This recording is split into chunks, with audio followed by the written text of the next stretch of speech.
Hi Taurus, welcome to the full moon in Aries reading for October 17th, 2024. Full moons close out cycles.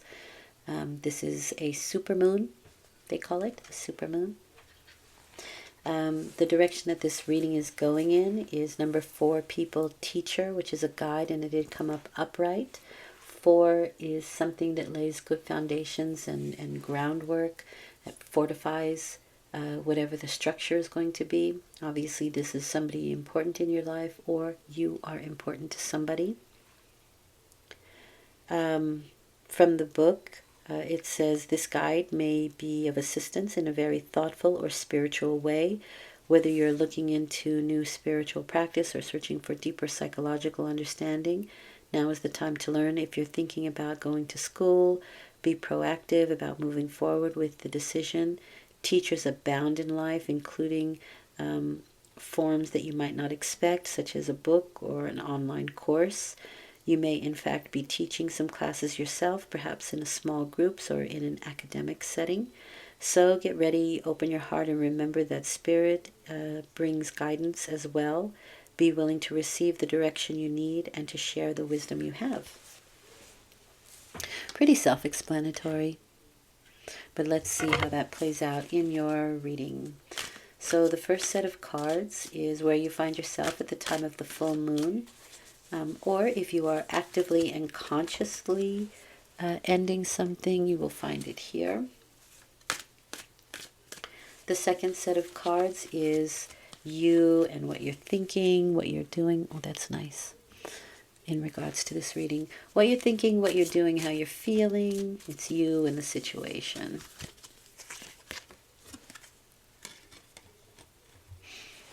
And the last set of cards is probable outcome. Probable because some things you can change when you have all the right information, and some things you are meant to experience. Nice. Yeah, they say that this is a rather volatile full moon. I've listened to a lot of astrology, and most of the readings are turning out really, really nice. So why can't it be the more initiative energy, the trailblazing energy of Mars?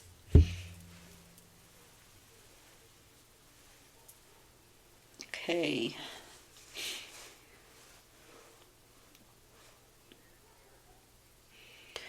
So your first set of cards, the Queen of Cups and the Three of Wands. This could be your teacher. The Queen of Cups is somebody round in features. She is caring and sharing. She's emotional. She is intuitive and sometimes very psychic. Very highly focused on their emotional world. And the spiritual realms as well. I do want to go there for some reason. This is associated with Scorpio for me. The negative side of the Queen of Cups is that they give so much that there can be a martyr kind of energy with it. But that's when they're out of balance. However, you have the Three of Wands with them, and this is my allies card. It's the Sun in Aries, and Aries is Mars is the planet that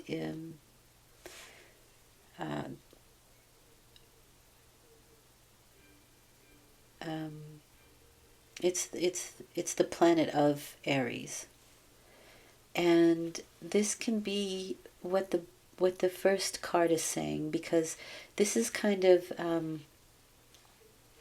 it's like if you look for workshops and books and anything that can give you a leg up over the competition. And so I feel like this person, this Queen of Cups, can be an ally to you in that, in some sense, a teacher. And they're very willing to share their discoveries, their information, their spiritual platitudes, in that respect. They're very willing to do that.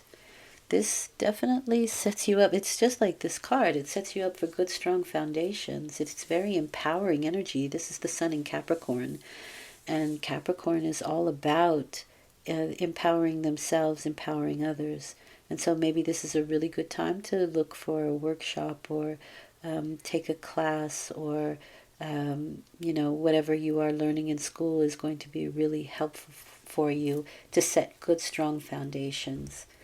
So for me, this is about the Martian energy of blazing new trails, empowering yourself, taking initiative. Really nice, really nice. You have as your behavior the World card and the Two of Cups.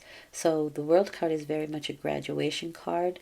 You can be finishing up a major cycle in your life and preparing to move on to the next one.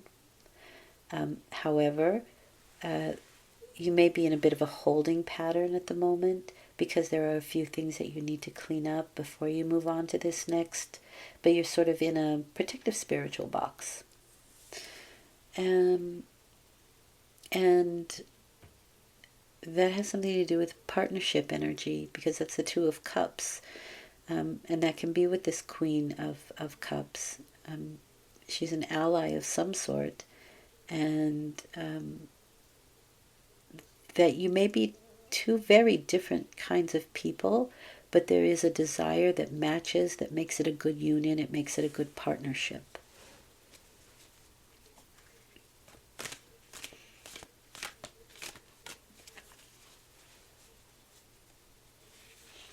Two of Cups is Mercury in Cancer, and so the dialogue is very important.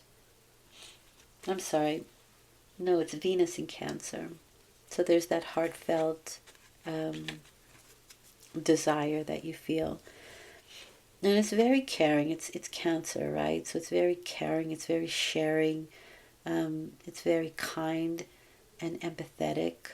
It's very nice. And this can somehow give you an edge, again, like that Three of Wands. The Seven of Wands is Mars in Leo. So again, more of that martial energy. Um, there can be competition around, right? There can be some competitive, whether that's people or situations that kind of try to knock you down from your situation.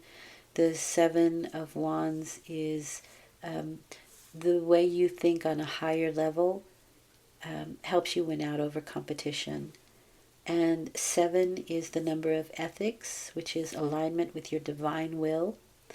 And in a way, I think that's what the world is here. That's how we graduate. It's no longer that sort of lower energy of, I'll get one over on you. It's more the higher road, the Seven of Wands. It can be competitive, but there's persistence here with that Seven of Wands. And this can be things that are happening in the larger world, out in the larger world. Maybe you're helping people out that need it in the larger world, in the bigger scheme of things, but it doesn't have to be. The outcome is really nice. You have the Ace of Swords and the Six of Wands. The Ace of Swords is victory and triumph and security. And the Six of Wands is victory within these group situations. So you're very victorious, whatever is happening. Really, really shiny, nice cards. There's truth here with the Excalibur card. And it is also winter timing, so that may be a trajectory for what's going on here. This is action through clarity. You get clarity and then you know how to act. You know which way to swing the sword. You know what action you're going to take. And whatever it does help the group with that Six of Wands. And that's Jupiter in Leo. And Jupiter is the great benefactor. And so it's not just good for you, but it's good for the group itself, for everybody who's involved, or whatever it is that you're doing here for yourself. Eventually goes out into the larger world. Eventually, it helps more than just you. This can be a claim. This can be very good things said about you, but it is certainly victory. It's time to take a victory lap. There's more to go for sure, because the Ace of Swords is just the beginning of that new action, and the Six of Swords is the number 6. We have to go to 10, right? So we've gotten over the hump. But there is more to go. But you can take a small victory lap here. Yeah, the future looks very good with the star card. There can be information, right? The Ace of Swords that comes to you, that you can inspire people, or maybe you're inspiring a group of people.